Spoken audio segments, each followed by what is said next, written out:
According to USAID, the Cambodia border provinces on the border of Thailand are the most impoverished in all of Cambodia. What brings the vulnerability is the lack of opportunity, and we know that's spiritual, we know that that's educationally, we know that's job skill-wise. It brings the hopelessness, and in hopeless times, people do things that are desperate. Many people are forced to migrate because if there are no jobs in the community, for survival's sake, they have to look outside the community. And when people migrate, they're often unprotected, left without support systems, and naive against many of the dangers that they'll face. That's why we initially started our program in Poi Phet. The first time I went to Poi Phet, what stood out to me was the darkness that was across the entire city. Everywhere you looked, there was drug trafficking, children were on the streets, and prostitution was clearly out in the open. We knew that we had to do something there. As soon as we started that school, light started to come around the area. We started tracking not only our attendance records, but also the records of families in the area who had been migrating. Over 65% of the families have been migrating into Thailand. Within 6 months of starting this program, these families started staying.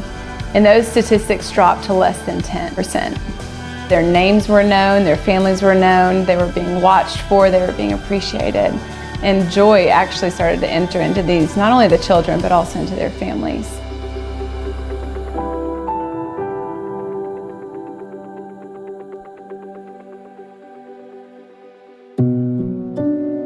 In February of 2018, a few of us on the Freedom's Promise team went to visit Pattaya, Thailand. I don't think any of us had any idea what a direct connection we would see with the work that we've been doing in the Poi Phet area. Pattaya, Thailand is often referred to as the sex tourism capital of the world. You can even walk down the street and see t-shirts that say, "Good guys go to heaven and bad guys go to Pattaya." As the night went on, we started seeing even younger people come out, scantily clad, multiple of them covering their own bodies. Some of them even had numbers on their body so that people could just come pick out the woman or the girl that they wanted. We originally went there to visit some of our friends who are in the rescue side of trafficking, just to see how we could support them. One of the most shocking things that I saw was this room where they had confiscated the computer equipment trafficking groups are using to film underage children to be used for internet pornography. When you look at the West, you look at the USA and Europe, you look at the demand for child pornography. It is something that is growing and growing and growing. There's billions of dollars that is made off of that. Through talking with this other organization and doing some research, we found out that up to 90% of the children rescued had actually been trafficked through Poi Phet, Cambodia.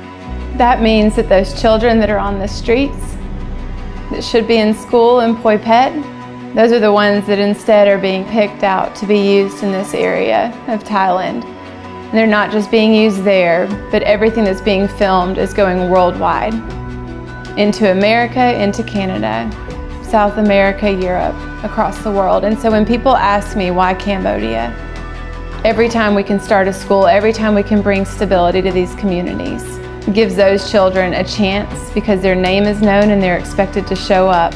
And maybe there'll be fewer children that are handpicked and brought out of their home and used to go across the world in internet pornography.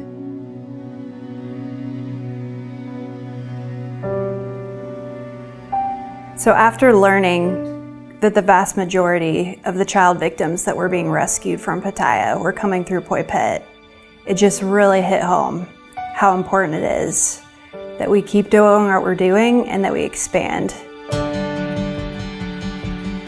Because we have seen such incredible success in our program in Poi Phet, we want to replicate that to the other communities in the area. Through Jen, we've been introduced to the community that we're now calling Blessed Hope.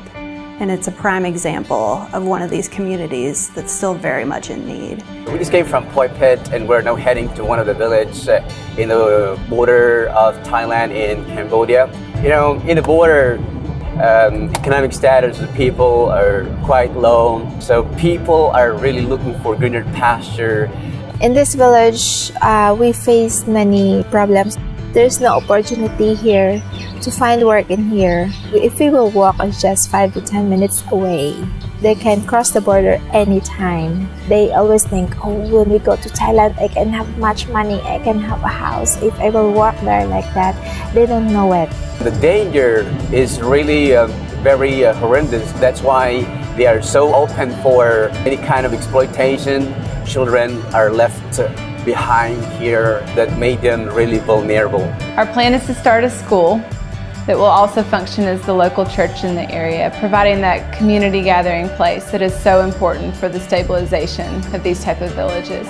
We can have the education center, we can have the training center, we can have the income generating projects. If they can see opportunity here, even in this village alone, I know that they will stay.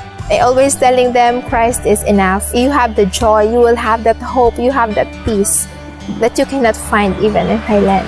I am so excited about what Freedom's Promise is going to be able to do in this area, working with Jen. In the next 3 years, we expect this community to thrive and to go from a place of underdevelopment and lack of opportunity to a place that looks like the same way that our initial program in Poi Phet does now. We are in a position to make an incredible impact in this community, and we are so excited to invite you to help us launch.